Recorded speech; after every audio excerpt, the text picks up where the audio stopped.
What is going on, everybody? Welcome back to another episode of the Run Pure Sports Swing for the Fences show here on the Run Pure Sports MLB channel. Talking today's tonight's sixth game. As normal, a little shorter slate on Thursday, but a six-game baseball slate. Breaking it down, of course, game by game, as always, joined today by Mr. Third and Schlong. Bryce, how you doing on this Thursday afternoon? I'm doing well. Could have been doing a little better if the Yankees didn't decide to make Alec Marsh like the best pitcher on the slate. But, had some good teams. Not going to really get there, but still going to make some money. So, can't complain about that. Can't complain about being in the green. I played just one baseball team this morning as well, and yet firmly in the money. So we'll take it. We'll take the profit. Doesn't always turn out that way. Of course, last night's pitcher recommendations for me didn't work out. At least two of the three Mets got there, but you gotta get it both right to get to the top. Watching some golf today, and Bryce, I gotta say it takes some special powers to jinx Scotty Scheffler, but I managed to have done it. Locked him in. Wanted to get double the field on Mr. Scheffler, which meant the lock button on this U.S. Open not going so well so far. So been kind of tilting that a little bit. How's your? I know you've got to have some big U.S. Open action. How's it going for you in the golf kids today? I actually didn't play as heavy at the U.S. Open as I do for most majors, simply because I was at that wellness retreat and I wasn't on my phone for 3 or 4 days. So I threw 150 teams in the Millie Maker last night, the $5. I think I ended up going about 64% Scotty, which isn't great. I am 3 times the field on Cantlay, which is good.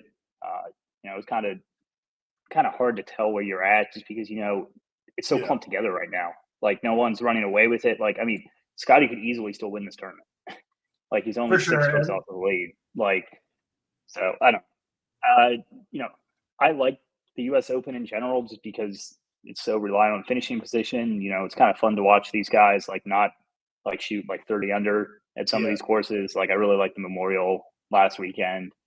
It's one of my favorite tournaments, but I think JBC and I are actually going to the Open in Scotland. So his brother is the club pro there.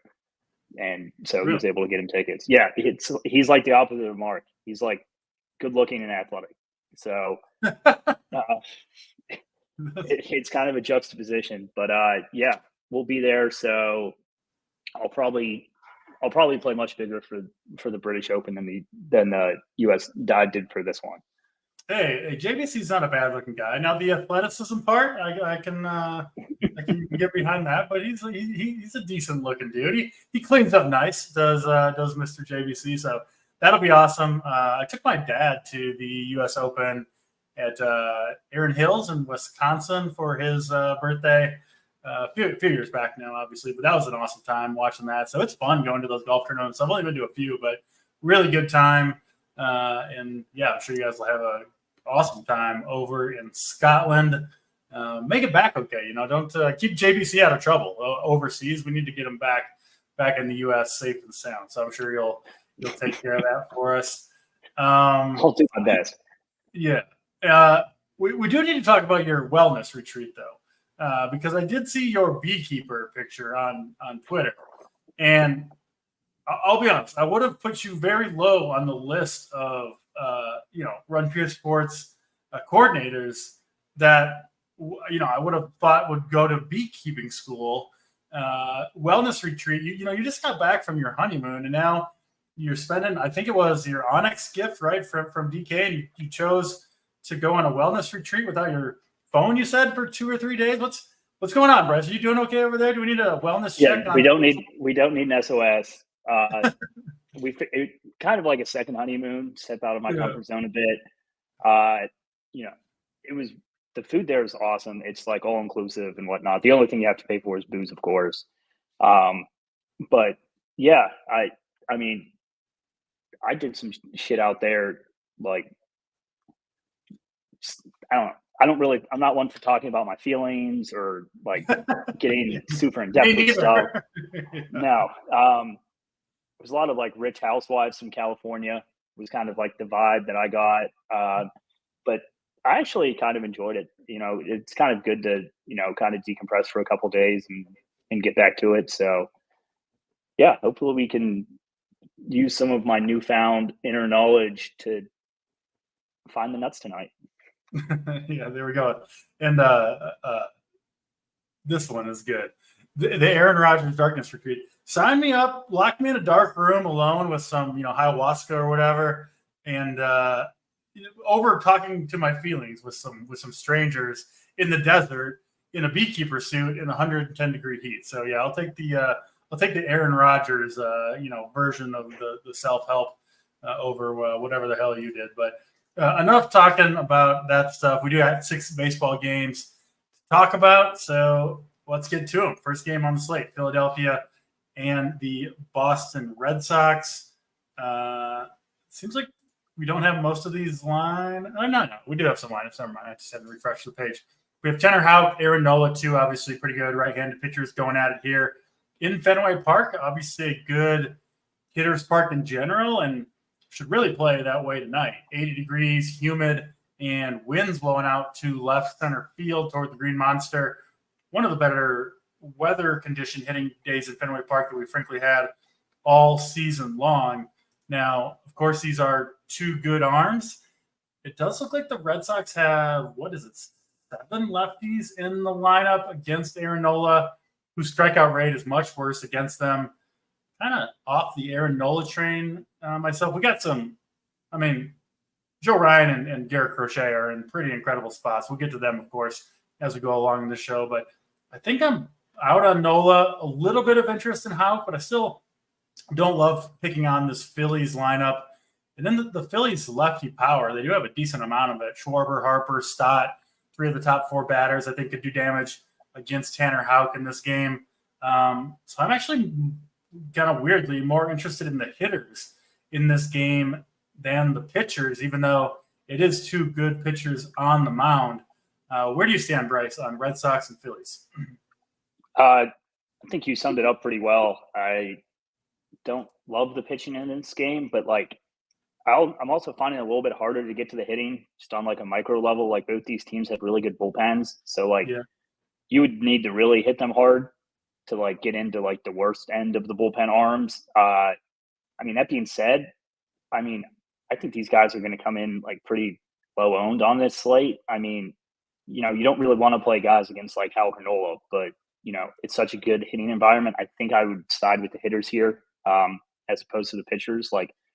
If this was an absolute dog water pitching slate, I'd have more interest in Nola and Houck, but I think they're better reserved for I don't know, say you're maxing the $15. I'm definitely going to have them there, but I kind of struggle to get to those arms on my main team. I also kind of struggle to get to the bats a bit. I feel like I should be higher on the bats here in this game. If I'm going to be lower on the pitching, and I'm just not really getting there. But it's not a great matchup for Nola, as you said. They're throwing out 7 lefties against them. This Red Sox lineup is not absolute dog shit like it was a week ago. They have a lot of their good hitters back. And then the Phillies. If you look at the lineup, the bottom end of this lineup is pretty garbage, but the top end is very strong. Schwarber and Harper obviously worry anyone, but I think if I was going to take a chance on a pitcher, I think Nola's going to come in much higher owned than Houck, and I'd take the ownership discount with Houck, roll him out. Don't love Nola against 7 lefties here. Definitely going to include these stacks in my 150, but kind of struggling to get there in single entry. In 3 max, I might be able to get there, but I'm just kind of playing MME and then one main team. Yeah. The problem with the bats, I think we agree on a lot of the approach to this game. It would seem to make sense to go to the lefty power on both sides would make sense. But the problem is the bats that you want in this game are very expensive, right? So you're paying 5.6K for Schwarber or almost 6K for Harper. Duran, Devers are over 5K. So the bats that I would want to pick against these pitchers, you're paying a lot for, and they're still good pitchers. So it does, cause a little bit of an issue there. I think generally my approach to this game. I'm just playing a few lineups tonight. Probably going to avoid this game for the most part. But yeah, lefty power is what you want. Tanner Houck, his like strikeout rate drops a ton against left-handed hitters, but he hasn't given up a home run to a lefty this entire season. I mean, we're in the middle of June at this point, and he's made, I don't think he's missed a start all year. So that's not, if you're looking at Schwarber and Harper, like you're going to need probably a home run out of those guys at those prices to get there in the end. So against a guy who hasn't given up a home run all season, kind of hard to get there. So I'm with you. Not a ton of interest in either of these pitchers, but I don't know if I'm willing to pay the prices for the big bats that I would want. And I don't really want to play, the cheaper, not great hitters against these pitchers anyway. So a little bit of a weird game here. If these hitters are like price adjusted, if we could get Harper at 4,800 or something, then yeah, but all the way up at near 6K. If you're just playing a few lineups, I think there are better ways to go, certainly, but not a bad contrarian spot for bats. And with this weather in Fenway, I wouldn't be shocked if we saw this game, get relatively high scoring. I could see these pitchers getting beat up a little bit, but I probably won't personally be the beneficiary of it if it does happen to go down that way. Let's get to the next game on the slate, the other game that is in that 7:10 Eastern time window. It is Miami Marlins, New York Mets. We've got Roddery Munoz pitching for the Marlins. He just appears to be just kind of generally bad. I don't see necessarily like any, one thing to attack with him. I think this Mets team is very much in play, just kind of all over the board. Very high on the Mets last night. Lindor, Bader came through. They had a pretty good day offensively, but I do really prefer them in general against left-handed pitchers. Roddery Munoz does throw from the right side, so that's not ideal. I still like the Mets at least a little bit here. And then Luis Severino, I think, is in play. Mentioned Crochet and Joe Ryan in passing. To me, Severino is kind of the pivot off of those guys. If you need to save some money, if you're trying to get in some bigger bats, if you're trying to get off the chalk a little bit, because certainly Crochet and Ryan are going to be the most popular pitchers on this slate. So I do like Severino a little bit. I've played him a decent amount this year. He's come through for the most part. I do think his upside is a little bit limited, just hasn't had the big strikeout games. And, he took like a no-hitter into the 8th or something. So he could get there in that respect. And this is another game where the weather, it's going to play a role in the ball flying in New York. It's like 15 to 20 mile per hour winds, hot, humid. We saw home runs yesterday in this park. I think we could see some tonight as well. So looks like a decent game for offense, but it does say a lot about, the market's belief in Severino. Even given this pretty extreme hitting weather, Marlins team total is still sitting around 3.5. So I think Severino is interesting here. What are you doing, Bryce, with Marlins and Mets? I prefer the Mets side of this game for sure. Yeah. I mean, Severino has just been good this year. And, I feel like the Mets offense has really come together of late. Lindor's bad starting to finally heat up. Alonso, he has power, anytime he goes out there. He hasn't had the best of years. But, yeah, I think the Mets are a high upside offense that I want to be over on here. I don't really want anything to do with Munoz pitching. I just don't think it's necessary on this slate whatsoever. Like, I'd much rather take extra shots on like a Nola or Houck, like Severino types, like outside of the Ryan Crochet pairing than trying to pair him with Munoz here. So likely going to be over on the Mets bats. Would want to be over on Severino too. Marlins bats, with such good hitting weather, you can make a case for some of them. And, if you're playing like the super chalk pairing of Crochet and Ryan, like they're cheap, nobody's going to be on them. If you can get Severino out of the game, it's a pretty good situation for them. So Yeah. I don't think that's like the most likely outcome, but it's definitely within the range of outcomes, and I will have some Marlins stacks against him. Yeah, Munoz has pitched a total of between AAA. He's pitched 41 innings in AAA, 19 in the big leagues, so 60 total innings. He's given up 15 home runs, which is a really, really high mark. 9 of those have come to lefties, 6 to righties. So both sides have got him to some degree. OPS against lefties in combined 870 and 750 to righties. So he has been a decent bit worse against left-handed hitters. And yeah, I think Lindor, I think is my primary target on the Mets, but I think Brandon Nimmo looks good here. And then, of course, you can go to really anybody, I think, in the Mets lineup is a decent play. Severino, I will say he does give up home runs. You can run on him a little bit as well. So I wouldn't completely overlook the Marlins if you're trying to get different.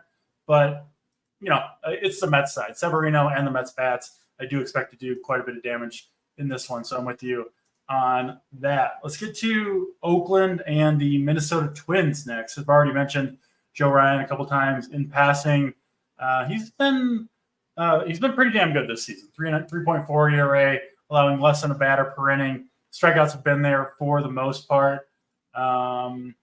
He gets to pitch at home here against a very, very strikeout-prone A's team that had a good stretch for a while, but has really kind of fallen off for the most part. I mean, 6 of the 9 hitters in this lineup have a K rate north of 25%. So it's a good spot for Joe Ryan, who I do expect to pitch well. It is really good hitting conditions once again in Minnesota, and we did see very similar conditions to what they are tonight yesterday when the Twins game finished 17-8. They get Luis Medina here, who is not any good pitching for the A's. And the A's also used their best bullpen arm yesterday against the Padres. I think potentially, Schlong, another big game could be coming for these Twins bats. You can play both sides of the plate against Medina. He's actually been giving up more power to right-handed hitters. So it looks like a pretty damn good spot for the Twins bats and Joe Ryan. Kind of similar to the Mets game where I'm really on kind of one side of this game, and it's all Twins. No interest in Medina for me, and really not much interest in the A's bats either. But what about you? Twins and A's here. Yeah, I mean, I'm expecting the Twins bats to be somewhat chalky today. I mean, you're going up against Medina. It's a great team total. They just went nuts last night. It's great hitting weather. So, I mean, I get the case for the Twins. I'm likely going to be under on them as a whole. I'm just expecting them to be super high owned. Like I'm still going to have 15% Twin stacks, but Sure. I'm not going to be going nuts on them. I just think it's a pretty obvious sell spot here, coming off a monster game. But I mean, it's Luis Medina. Oakland has absolutely no bullpen, and they actually do have some decent bullpen arms that are not going to be available tonight. So I get the spot. With Royce Lewis back in the lineup too, like they're pinch hitting less. Some of these guys are a little bit safer with the pinch hit risk that really plagued them to start the year when you tried to stack them. So yeah, they likely won't make my main team. They would make, if I was playing 3-max, they would make my 3-max team. And then probably around 15% GPPs. Pitching wise, Joe Ryan's pretty much the nuts here. Even if he gives up like 3 or 4 runs, he's probably still going to have a ton of strikeouts here. I simply don't see how unless he gets single bloop to death in the first inning. I think it's pretty hard for him to fail here. He's the safe star on the board and also carries, slate winning upside. So I do want to be over on him. I would personally rather fade Crochet than Ryan. Like if you do want to fade one of the two, because that is going to be a super popular pairing. So I wanted to, highlight that. I think Ryan's going to come in slightly higher owned, I would guess. But it's not incredibly hard to get to that pairing today. So I think it's going to be pretty popular. If you're pairing them together, I would definitely try and get off some like chalkier hitters, or like if you want to play some of the better teams, take lower bottom of the order guys, or just do something to differentiate yourself. Yeah, that all makes sense. I agree with most of it. I do have Crochet ahead of Joe Ryan myself. They're essentially the same price tag. I like both guys, and honestly, I'm probably going to play them both. So it's kind of a little bit of a moot point, but I would take Crochet over Ryan. I do think he's a slightly better pitcher with slightly more upside, and gets a way better pitching environment in Seattle compared to Joe Ryan. I'm a little worried about the home runs potentially biting Joe Ryan tonight. But like you said, the strikeout should be there. And I just think Ryan is much more likely to give up a home run or two than Crochet is. But yeah, I totally get it's it. actually been a really good home run park in these hitting conditions, especially to right field. So like against any other team, I'd be a little bit more worried about lefty power here. But I mean, they're throwing out 4 lefties on this team. Miguel Andujar is hitting fourth. I was buying on the A's bats for a while, and they did pretty well to start the season, but have not been buying recently and don't really anticipate doing it here.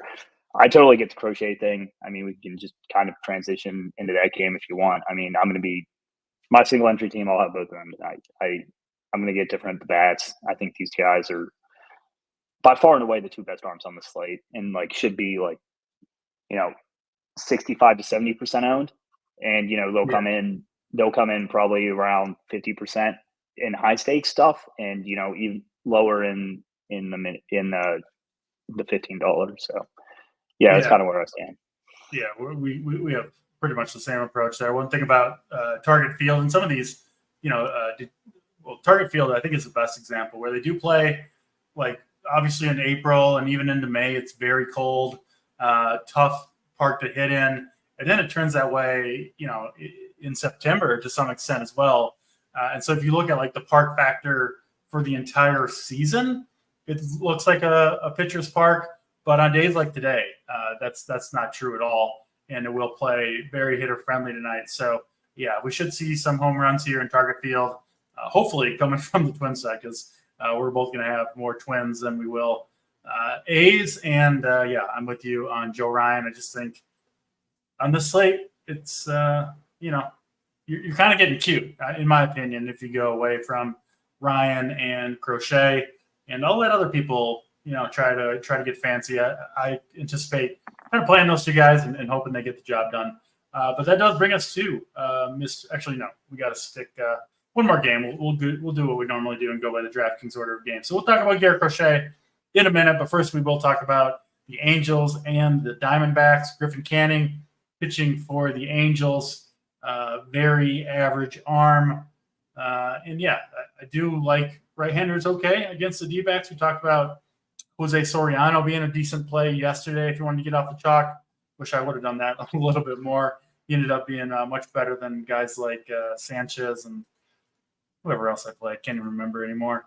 I'm not going to Canning here. I do think he is an okay play at 5K if you're really trying to spend up on the big bats.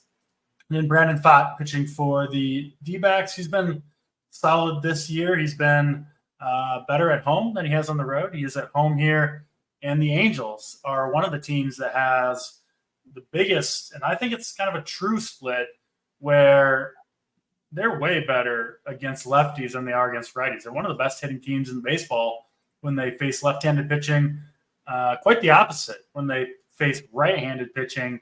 So if you are looking to get away from the chalk, Crochet and Ryan, Brandon Pfaadt would be certainly on my short list to do so. Gets to throw right around 90 to 95 pitches pretty much every time out. Oftentimes enough to get through 6 or 7 innings. He's a pretty efficient pitcher in general. Doesn't walk many guys. And gets a good matchup here. Roof closed in Arizona. It's a decent park to pitch in. So I think you can make a decent case for Brandon Pfaadt as a somewhat contrarian option. Looks like he'll get what's the ownership on Pfaadt going to be? 20%-ish, I think is fair with him. That seems like a decent play to me. What about you? Bryce, what are you doing with the Angels and D-backs here? I do like Fott. I'd put him below like the Severino, like Nola Houck tier of guys. Like I'd rather play, but that's also reflected in his price here. So that's kind of my pitching pool for the slate. Those guys right there. I'm not getting like super crazy. I think you could make a case for Hancock as well, but we'll get to him in a second. I do believe in the Angels split as well. I don't think they're going to be very chalky here. Like none of them are like super cheap. You get Nolan Schnell leading off at like for a good price, but I don't really see these guys garner any ownership. So I don't mind being over on them here. I kind of look at them like the Marlins almost, but like I'd rather pick on Fott than Severino. Arizona the roof isn't open. It's not been quite as good of a hitter's park this year. I think the ball definitely has something to do with that, but yeah.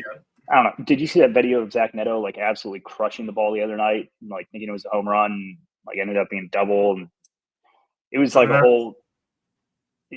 he thought it was like out for sure, and I thought it should have been called a home run, but like I see that swing anywhere else, and it's like, oh, this ball's going 450 feet, like no doubt, and it seems more sensitive to weather to me. So I'd almost rather take an underweight stance on the hitters here and, try and target some of these home run environments that we talked about earlier. So that's taking into account ownership too, though. I think the Diamondbacks are going to be some of the chalkiest hitters on the slate here. They're cheap. They're going against Griffin Canning. They're going against an absolute trash bullpen. These are actually two worst bullpens by ERA in baseball. So I get why people like it. I'm likely not going to go there on my main team. I'll have 10 to 15% Diamondbacks, like probably 5% Angels, and I'm probably going to be about field on Fott. I don't necessarily love him.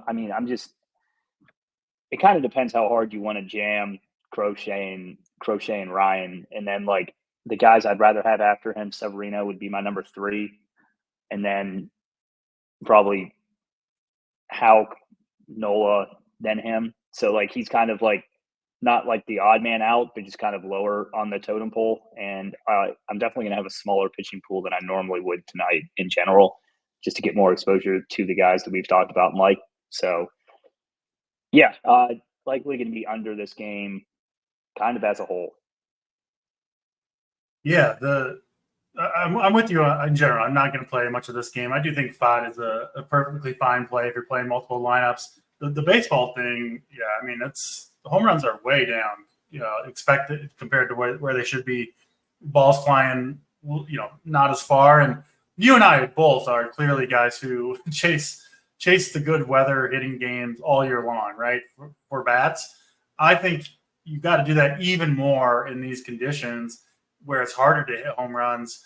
Give me the hot, humid, wind blowing out games, the good ballparks, because it's tough, right? You can absolutely tattoo one. The Braves have been the biggest victim of it all year long. Crazy some of their numbers, and that's baseball for you, right? You crush one, and the weather conditions right now are oftentimes the difference between the 14-point home run and the 0-point fly ball out, right? And so I'm with you where I think I'm really trying to get hitters in games that are favorable, especially for home runs. And in Arizona, it's not going to really play that way. Yeah. It just seems these Arizona 4K guys fit like super well with the 9K pitching combos that we've talked about too. Same can be said for the Mets. So I'm kind of expecting like Diamondbacks and Mets chalk with the Crochet Ryan team. So I'm probably trying to get off those two teams specifically in single entry. Less worried about in the 15, just because, if you're going to stack them, just try and find a different way to stack them or like different combinations, I guess. But yeah, that's just kind of like the chalky build that I'm find myself coming to. Yep, makes sense. That does bring us to Mr. Garrett Crochet pitching for the White Sox against the Mariners here. Obviously, a great place to pitch in Seattle.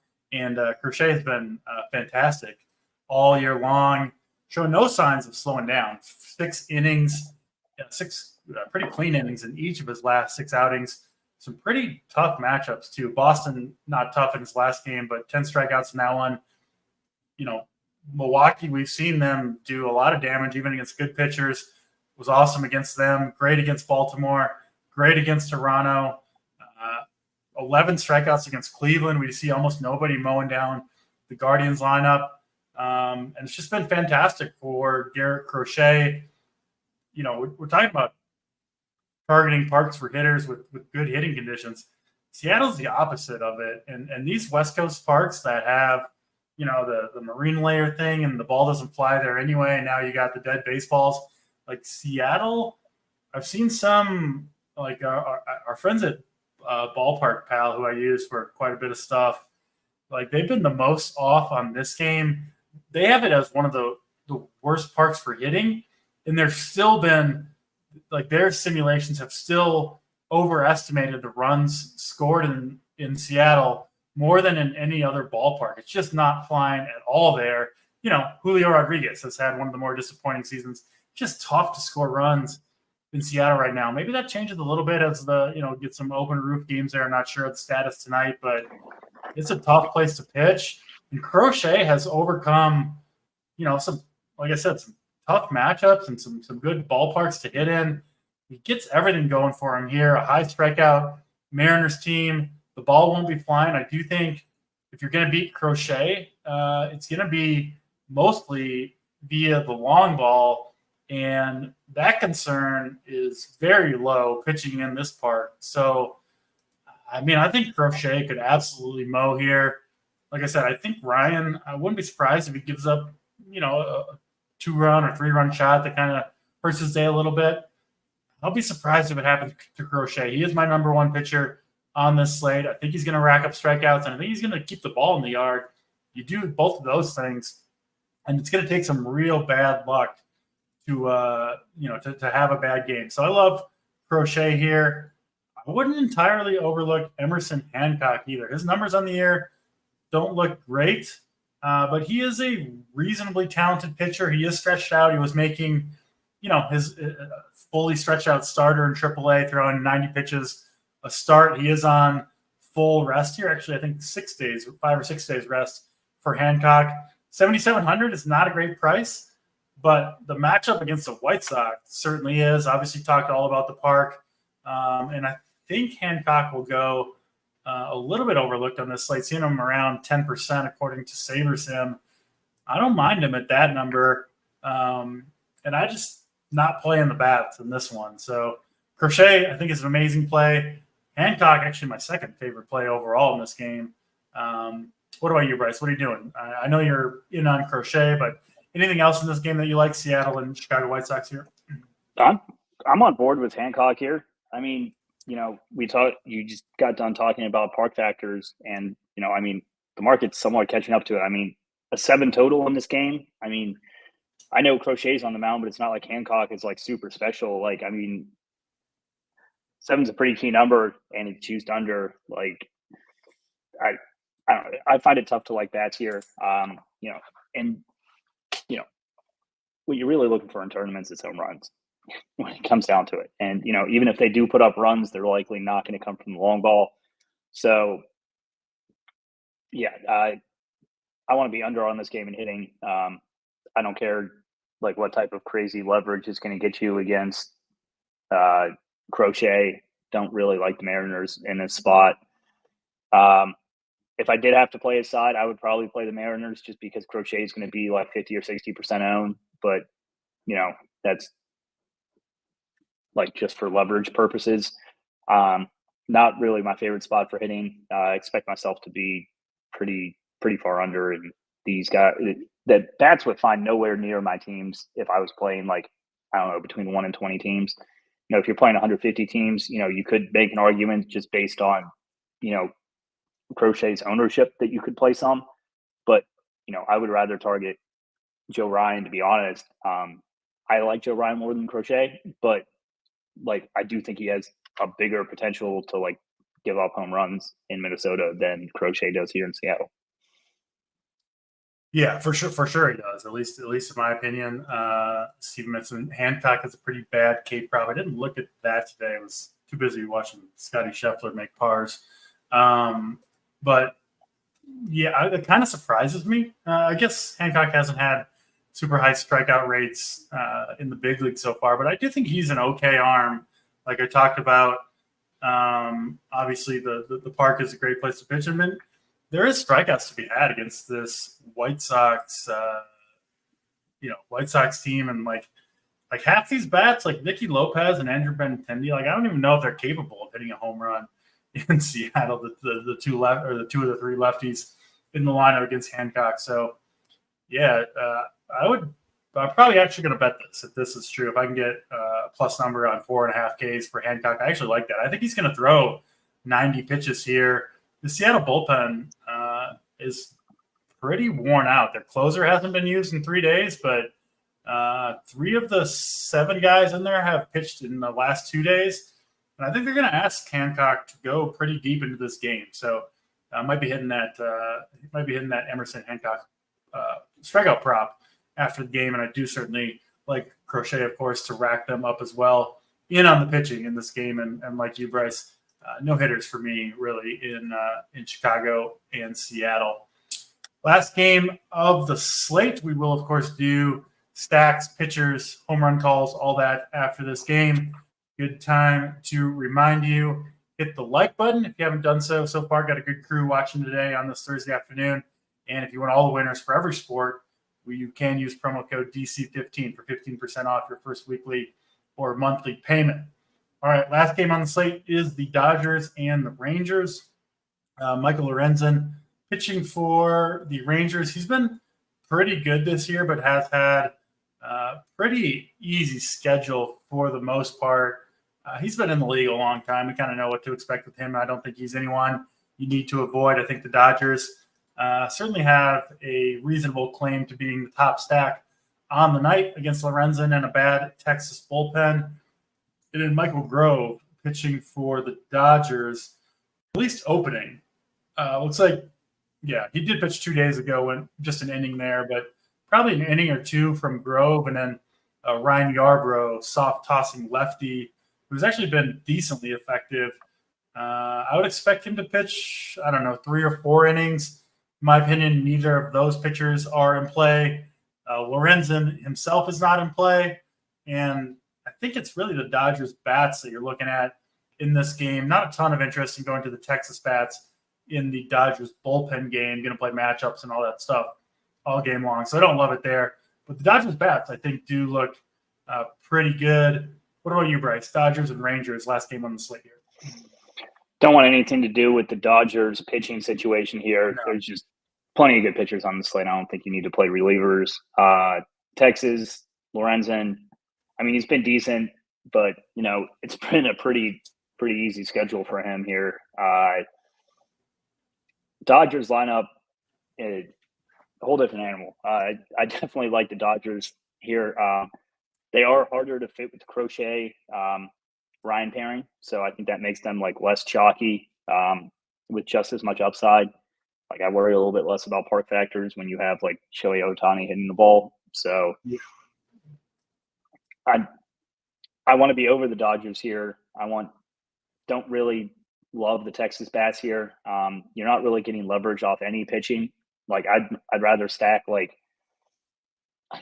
probably the A's against Ryan, to be honest, than stack the Rangers just because you're getting some leverage against the opposing pitcher. You're getting none here because I don't think the Dodgers arms are going to carry any ownership.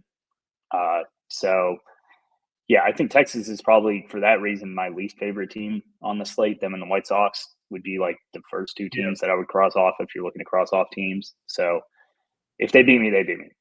It is what it is. Don't mind the Dodgers here.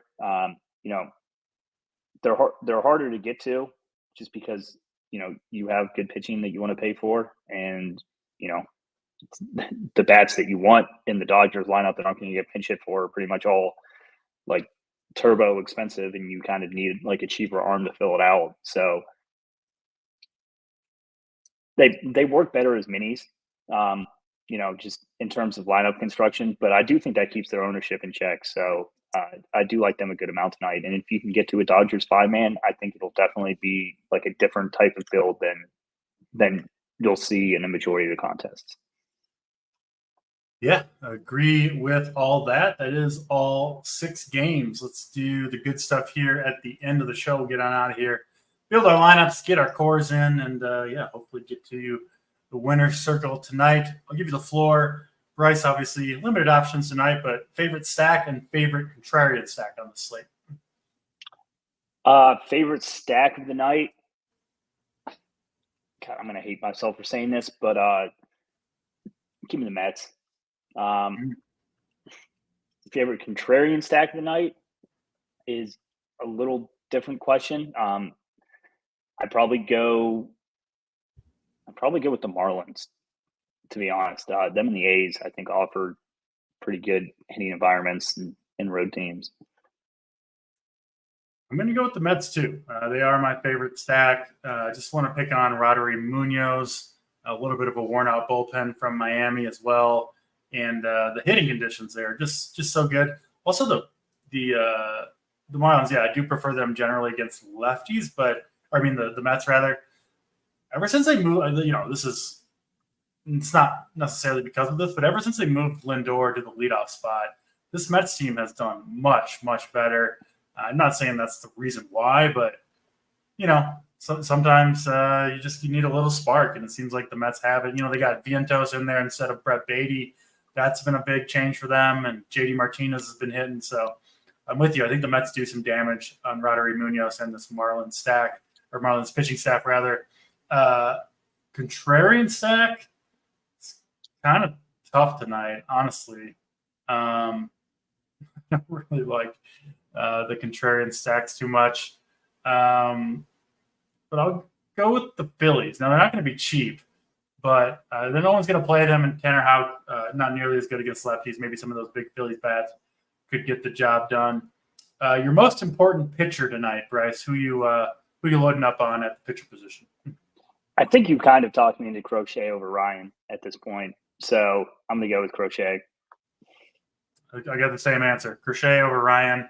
If you need to get a little different, I don't mind Brandon Pfaadt and Emerson Hancock in that cheaper range. I don't think I would go lower than those two guys, though, even if playing a bunch of lineups.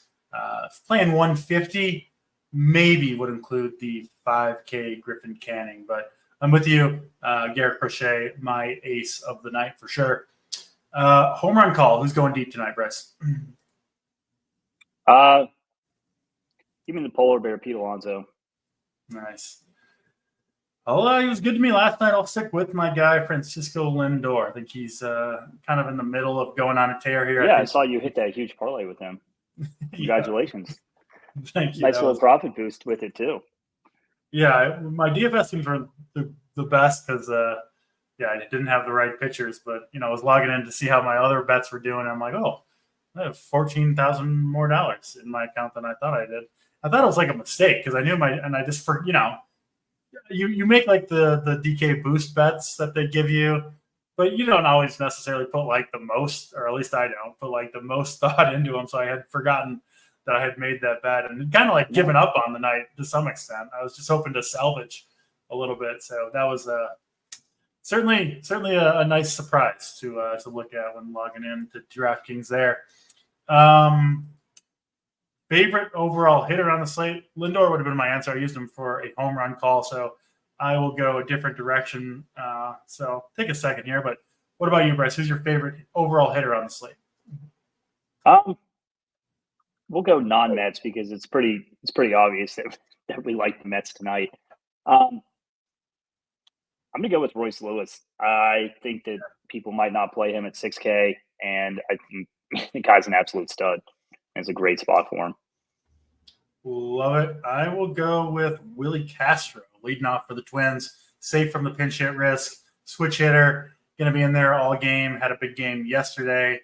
And I wouldn't be surprised if the Twins did it again after putting up 17 runs yesterday in similar hitting conditions than they had to yesterday's slate.